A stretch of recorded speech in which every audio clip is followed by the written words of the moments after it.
How to see pending or completed Acorns Referral Status. Hi everyone, I'm here to assist you today. Without any delay, let's jump right in.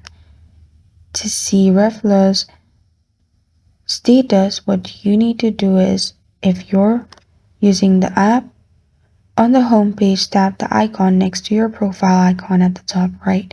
Scroll down to see your current offers and referral status. And on your computer at the top right, you'll see an invite button, a person with a plus sign. Tap the icon to see your current offers and referrals status. And after you do that, you're good to go. This is where to see pending or completed Acorns referral status. Thank you for joining me today. If this video helps you out, please leave a like and subscribe for more.